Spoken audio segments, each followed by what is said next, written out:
which is certainly a very reputed university, celebrating Golden Jubilee year.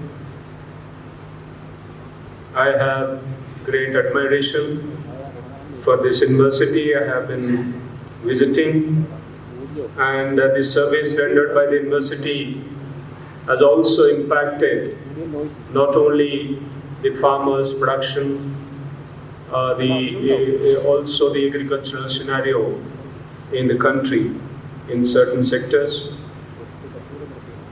I take this opportunity to congratulate all the degree recipients and also their proud parents for providing all the support. I also take this opportunity to congratulate all the faculty members for their untiring efforts to build the careers of the students, and also I hope and expect that they have also contributed to building the character of the students. The students do deserve accolades, appreciation while receiving their degrees and awards. It is their efforts that have brought them to this stage.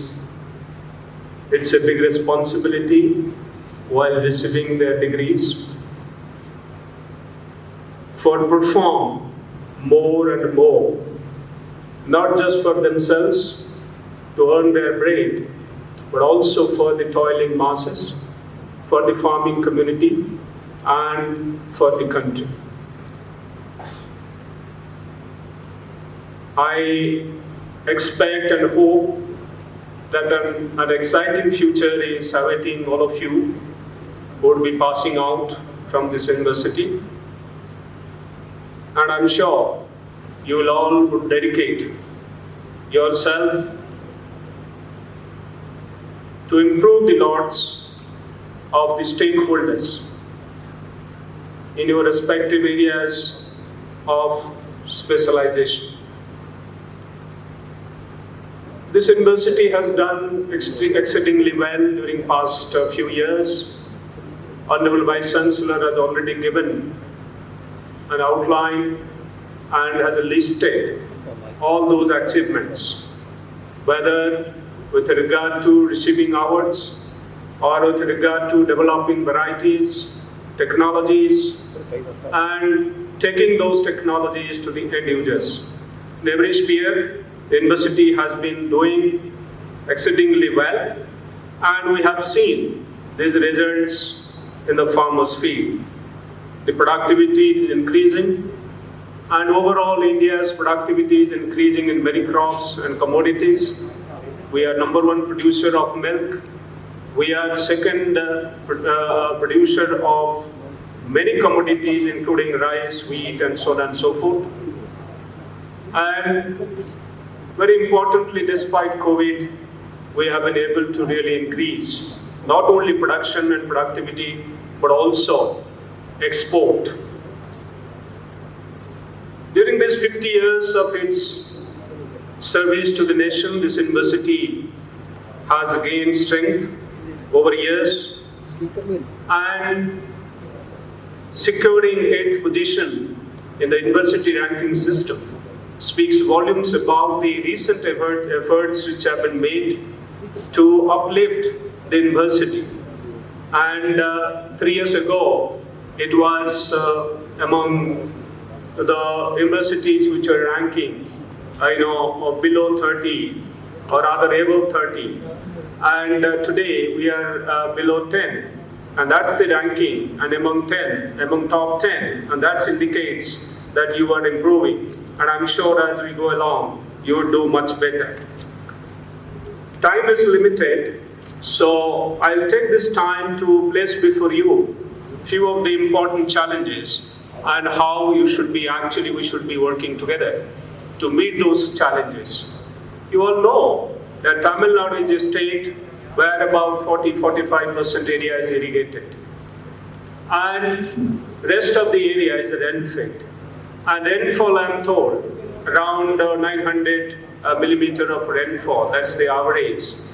And given this rainfall that we receive in the state, and given that we have large area being rain-fed, and only limited area is irrigated, there is ample scope to utilize this rainwater.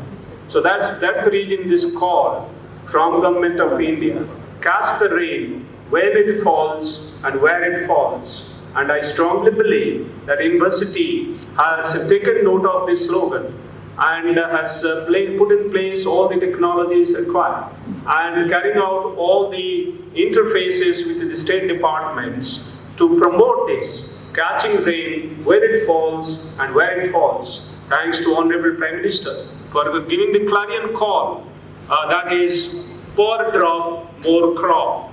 How do we harvest more crop per drop? And that essentially requires that harvesting rainwater, storing it, and effectively utilizing that through micro-irrigation system. We released dedicated 35 varieties with special traits to the nation, including the herbicide-tolerant one. And emphasis was climate resilience. Honorable Prime Minister also launched the mass awareness campaign for climate resilient technologies and methods to be promoted among farmers. I strongly believe that you have taken that message very seriously and promoting climate resilient technology and methods among the farmers.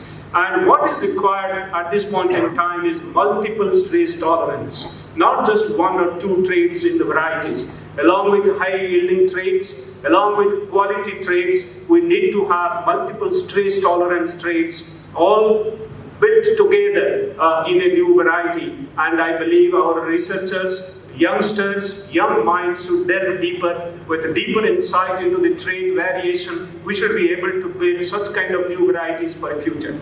You have used marker-assisted breeding as it was spoken about, but there is a lot more to do. You have good human resource at this university.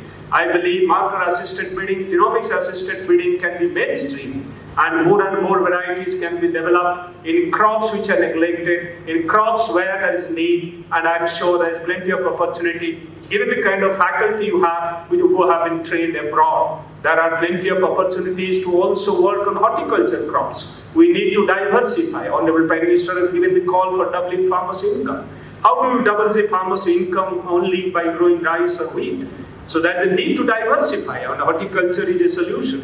And also, other commodities and also animal rearing is another aspect of integrated farming system models, and which are to be promoted in the state. And today morning I saw the integrated farming system model in Sugarcane Breeding Institute. So every institute has to not only develop these models but also promote them in farmers' field. And that is where we can make the production system climate resilient, also production system sustainable, and also production systems remunerative to the farmers. I strongly believe that you are doing that. And climate resilient villages, which have been built, 150 of them by the Indian Council of Agriculture Research in different areas which are highly vulnerable, should be taken note of. And I strongly believe that under rain-fed ecologies where the water is a serious limitation, we should be able to promote, and my colleagues, particularly young colleagues who are passing out, should they learn lessons, and some of them can be bankable, and we should be availing loans and subsidies and infrastructure funds which are actually now declared by the Government of India, which are already provisioned, and I believe with help of NABARD we should be able to really promote such technologies. And once we actually mainstream such technologies, particularly horticulture technologies, we should be able to double the income of the farmers. And all those case studies which you have already with you, and we are preparing documentation of 75,000 farmers whose income has been doubled, tripled, and even quadrupled.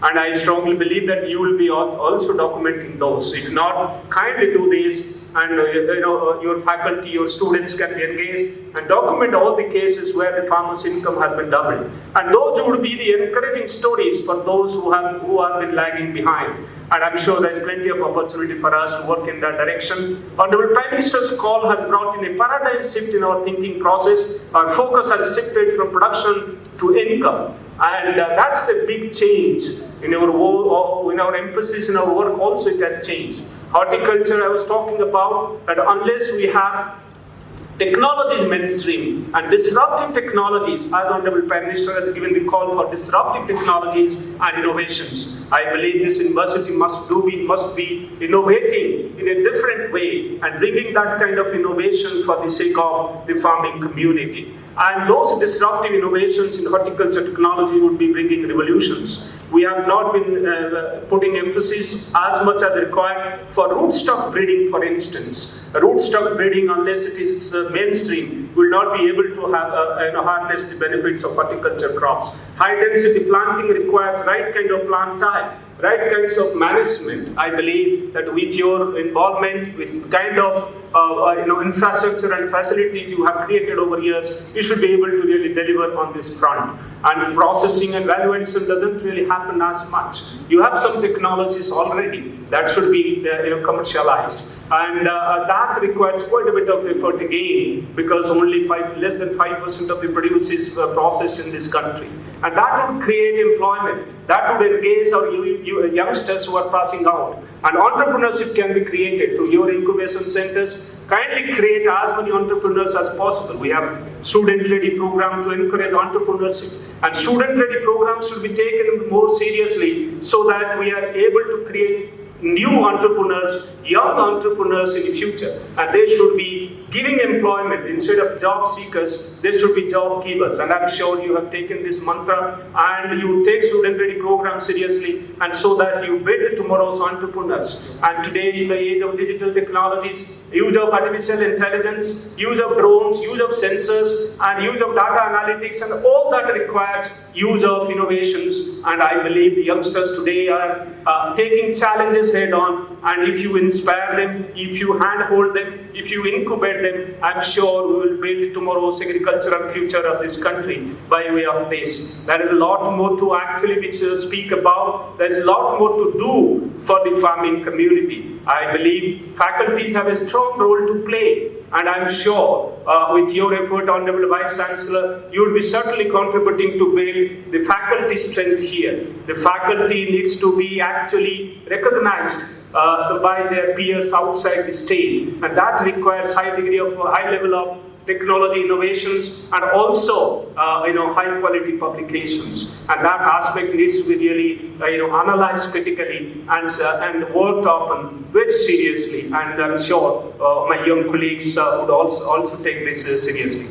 And finally, I would emphasize on our partnership with industry. I strongly believe that you can earn quite a bit of, you are already earning your revenues through partnerships with industry. There's a lot of scope still there unexplored, and I'm sure you'll be able to really do that as we go along. So I have finished my time, and I'm sure there are a lot more to talk about, and I'm sure your dedicated Vice Chancellor would show the path, and you'll be doing much more than what you are doing. And dear students, you have bright future. I wish you all the best and do good for the country. Don't forget your motherland. Don't forget your parents, and that is our responsibility. And with that responsibility, we should be able to flourish, and we should be able to help our country to flourish. And these words, don't forget the vision of Honorable Prime Minister and the national missions in which we are working.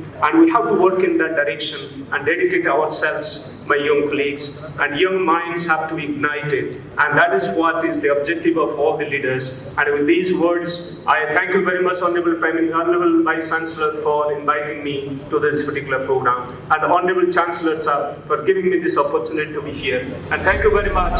Jai Hind.